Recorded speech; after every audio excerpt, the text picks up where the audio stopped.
Agatha கிறிஸ்டியின் tick tick tick tick. அத்தியாயம் 17. டின்னருக்கு அப்புறம். நவீன கண்டுபிடிப்புகளின் மீது நம்பிக்கைகளற்ற மனிதர் சார்ஜ்.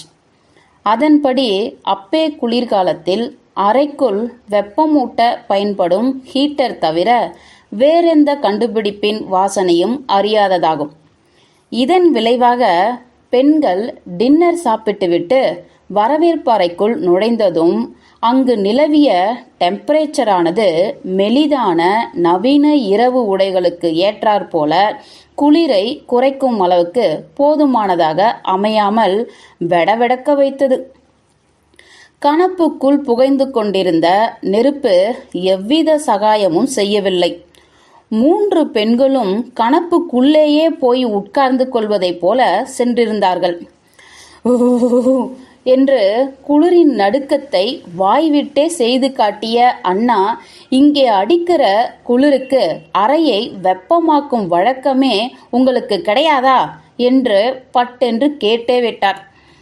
உலகம் எவ்வளவு முன்னேறியிருக்கு என்று பூ போட்ட மப்ளரை சுற்றியபடி குற்றஞ்சாட்டிய லேடி குட் அந்த கணப்பு வேற பழைய மாடல் என்று சுட்டிக்காட்டினார். அத்தனை சூடும் புகைப்போக்கி வழியே வெளியே போகுதே தவிர ரூமுக்குள்ள திரும்பல. ஏன் இப்படி ஒழுங்கான முறையில் அறையை சூடாக்காம போட்டு வச்சிருக்கார் இந்த சார்ஜ் என்று கோபப்பட்டு விட்டாள் பண்டில். இப்பொழுது அங்கு சிறிது நேரம் அமைதி நிலவ மிஸ்ஸஸ் மகதாவின் குழந்தைகளுக்கு அம்மையாமே என்று அதனை உடைத்தது லேடி குட்.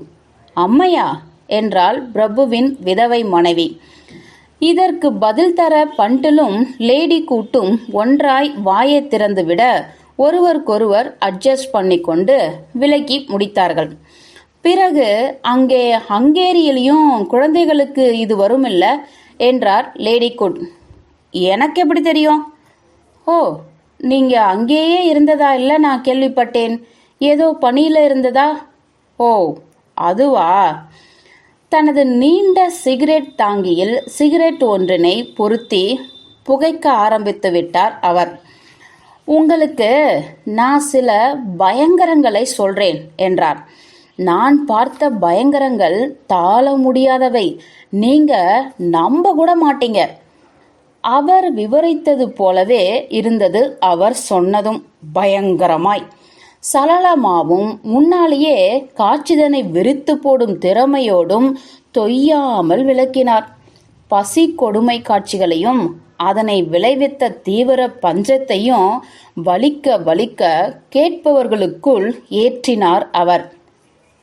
போர் முடிந்த கையோடிருந்த பூடா பெஸ்ட் நகரம் பற்றியும் அதன் தற்போதைய வளர்ச்சி பற்றியும் போரடிக்காமல் விவரித்தார். கதாசிரியரின் வல்லமை அவருக்கு இருந்தாலும் ஏறத்தாழ அவர் ஒரு கிராம்ஃபோன் இசைத்தட்டு என்றே எண்ணிக்கொண்டால் பண்டில்.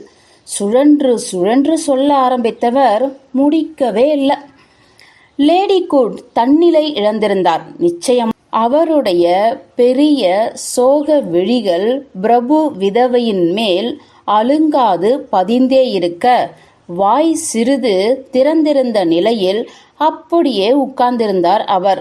அவ்வப்பொழுது பச்சாதாப குறிப்புகள் வேறு. என்னோட உறவுக்கார பசங்க 3 பேர் உயிரோட எரிக்கப்பட்டாங்க. எத்தனை கொடுமை இது என்றார். அதனை அண்ணா காது கொடுத்து கேட்டார் போல தெரியவே இல்லை. அவர் போய்கொண்டே இருந்தார். பிறகு ஒரு நிலையில் எப்படி திடுமென சொல்ல ஆரம்பித்தாரோ அதே போலவே திடுமென முற்றுப்புள்ளி வைத்தார். விளங்குதா என்றார். பணம் இருக்கு, ஆனா வழி நடத்த ஒரு அமைப்பு இல்லை. அப்படி ஒரு அமைப்பு தான் எங்களுடைய இப்போதைய தேவை.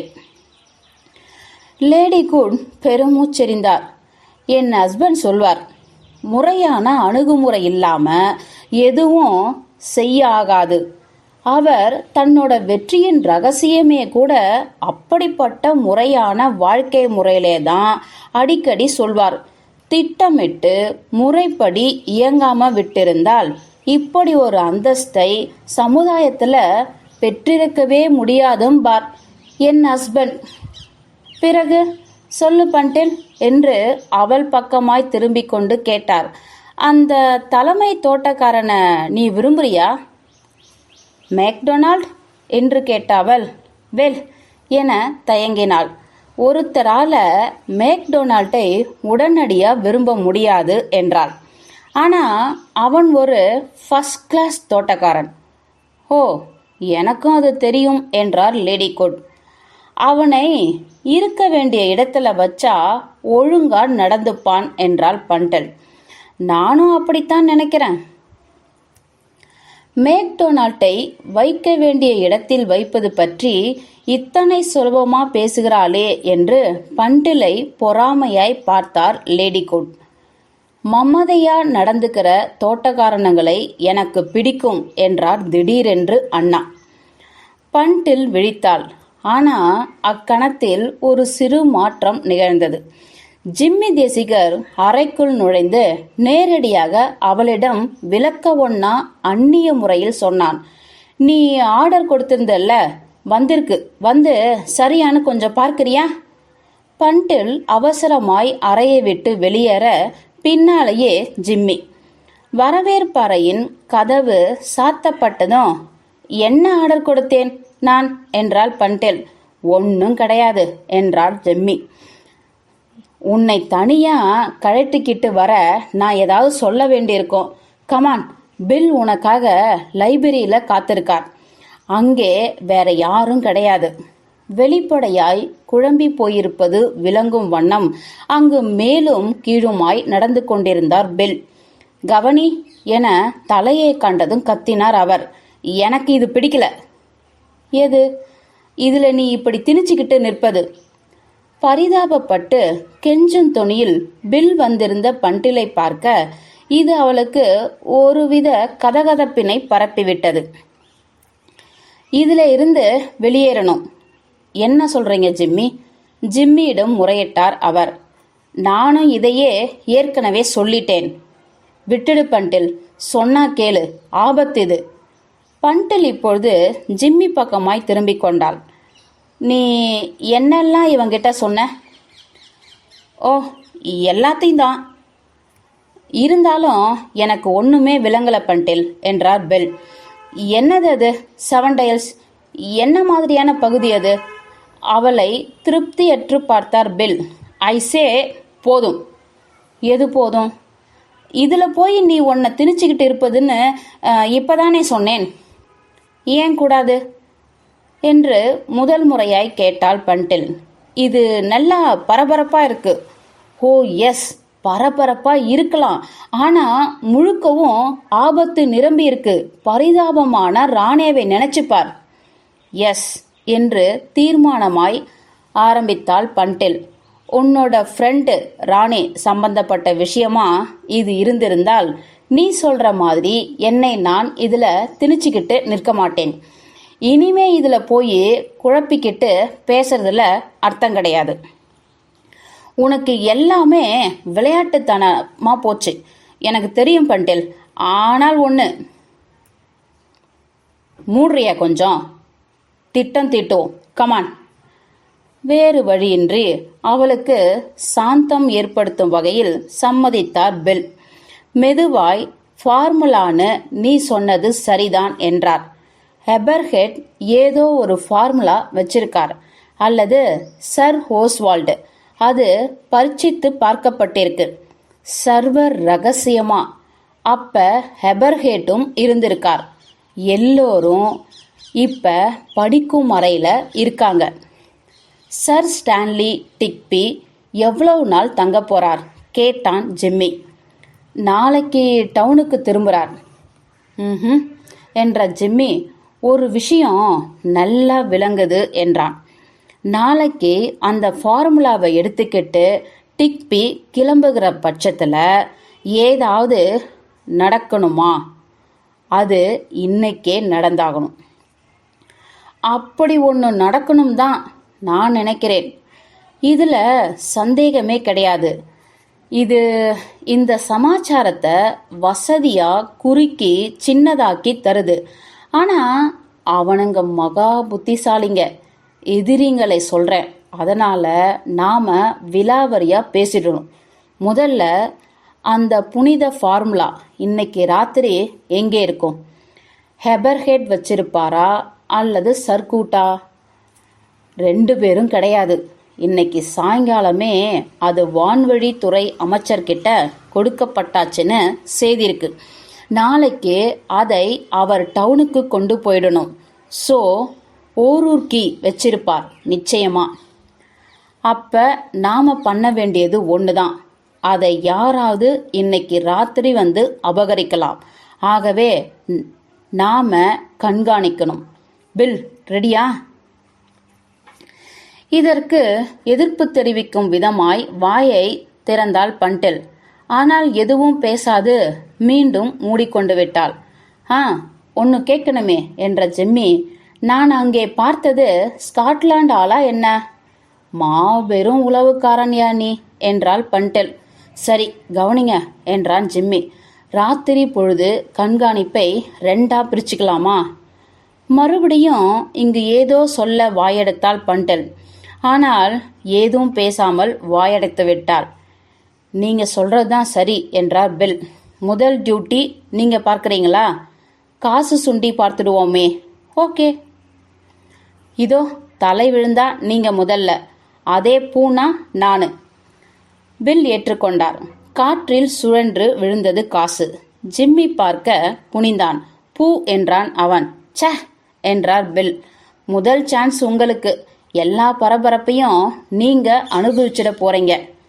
ஹோ, அப்படிலாம் சொல்லிட முடியாது என்ற ஜிம்மி. குற்றவாளிகளை நம்பவே முடியாது. எப்ப வேணும்னாலும் தாக்குவானுங்க. எத்தனை மணிக்கு நான் உன்னை எழுப்பணும்? 3.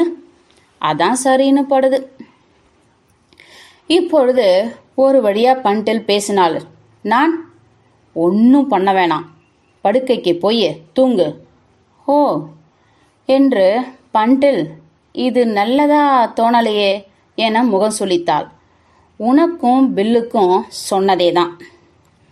அப்படி சொல்லிட முடியாது என்ற ஜிம்மி, நீ தூக்கத்திலேயே கொல்லப்பட்டாலும் ஆச்சரியப்படுவதற்கில்லை என்றான் விளையாட்டாய்.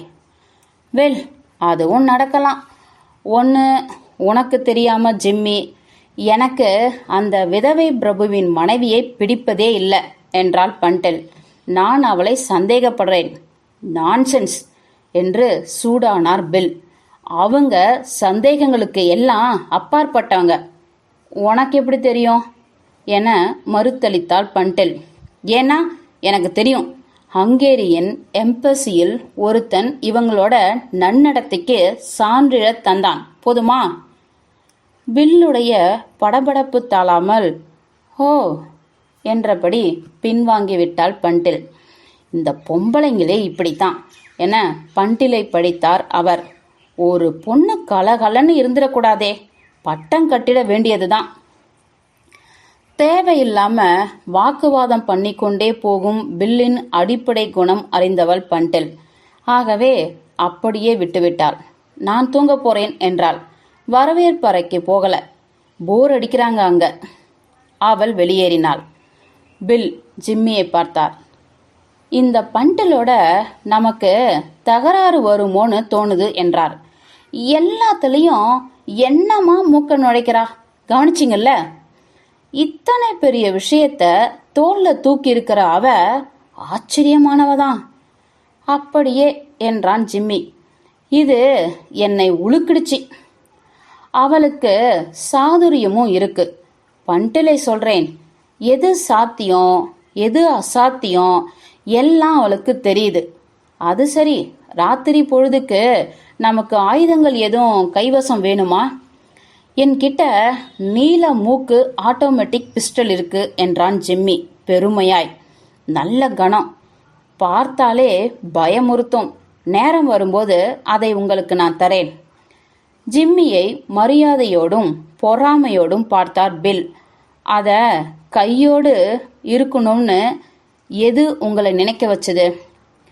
தப்பான ஆசாமியை அதை வச்சுக்கிட்டு நாம சுட்டிடக்கூடாது என்றார் பில் பரபரப்பாய். ஆழ்ந்து அதனை ஏற்றுக்கொண்டான் ஜிம்மி. அகதா